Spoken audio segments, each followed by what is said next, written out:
করে আবার পুরনো বন্দোবস্ত, পুরনো দখলদারিত্ব, পুরনো সন্ত্রাসের রাজনীতি আবার ফেরত আনবে, তাদের পরিণতিও কিন্তু স্বৈরাচার হাসিনার মতোই হবে।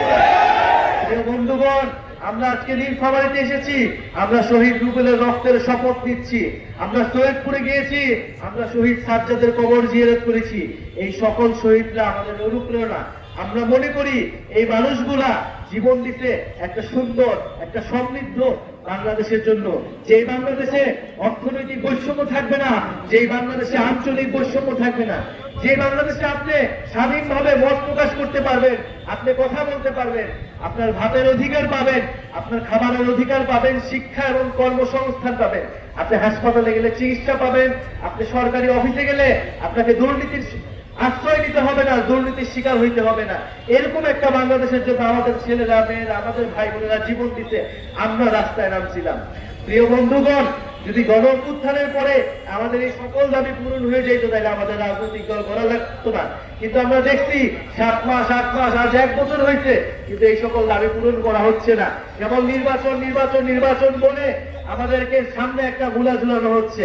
আমরা এই ধরনের কোনো ধোঁকাবাজিতে বিশ্বাস করব না। আমরা অবশ্যই নির্বাচন চাই, আমরা নির্বাচিত সরকার চাই, কিন্তু অবশ্যই এই গণ অভ্যুত্থানে যারা হত্যা করেছে সেই শেখ হাসিনা এবং তাদের দোসর যারা বাংলাদেশের প্রতিটি এলাকা এলাকায় এখনো লুকায় আছে, তাদেরকে বিচারের আওতায় অবশ্যই আনতে হবে। শেখ হাসিনাকে দেশে এনে বিচারের আওতায় আনতে হবে। এই শেখ হাসিনার বিচার না হওয়া পর্যন্ত এই শহীদ রুবেলের বাবা আমাদের সকলের মনে যে দাউ দাউ করে আগুন জ্বলতেছে, সেই আগুন কোনোদিন নিভবে না। প্রিয় বন্ধুগণ, আমরা বলছি মৌলিক সংস্কার হইতে হবে রাষ্ট্রের, সংস্কারের মধ্য দিয়ে নির্বাচনের দিকে যাইতে হবে। আমরা আরো বলছি বাংলাদেশে একটা নতুন সংবিধান লাগবে। যে আওয়ামী লীগের সংবিধান, যে মুজিববাদের সংবিধান, সেই সংবিধানকে ছুঁড়ে ফেলে দিতে হবে। সেই সংবিধান আপনার আমার অধিকার রক্ষা করতে পারে নাই।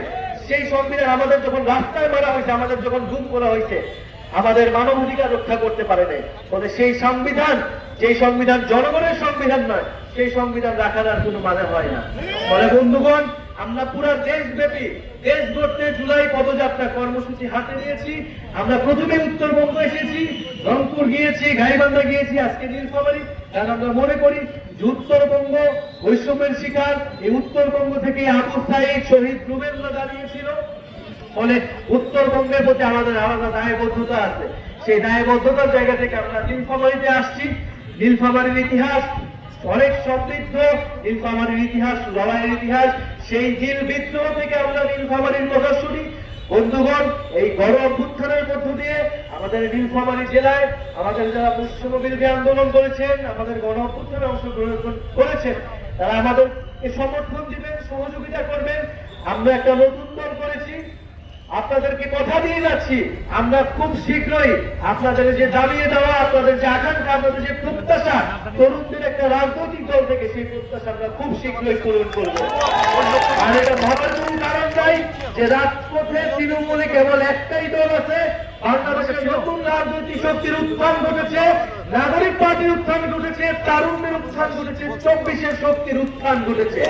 এবং এই শক্তিকে অগ্রাহ্য করে বাংলাদেশ কেউ কোনো ধরনের ষড়যন্ত্র করতে পারবে না। বন্ধুগণ, আমরা এই নীলফামারীর পথসভা শেষে আমরা পঞ্চগড় যাব। আপনারা আমাদের এই পুরো যাত্রায় আমাদেরকে সহযোগিতা করবেন এবং আমরা 3রা আগস্ট শহীদ মিনারে ঢাকায় বিশাল জমায়েত করব এবং আপনাদের যে সমস্যাগুলোর কথা, সেই সমস্যাগুলো নিয়ে আমরা ইস্তেহার দিব জাতির সামনে যে এইটাই জনগণের সমস্যা। এই সমস্যা সমাধানের জন্য জাতীয় নাগরিক পার্টি নাগরিকের মর্যাদা, ধর্ম বর্ণ নির্বিশেষে আপনাদের সকল অধিকার, দায় দরদ এবং বৈষম্যহীন বাংলাদেশ গড়বে, এই প্রতিশ্রুতি আপনাদেরকে দিয়ে যাচ্ছি। ইনকিলাব জিন্দাবাদ।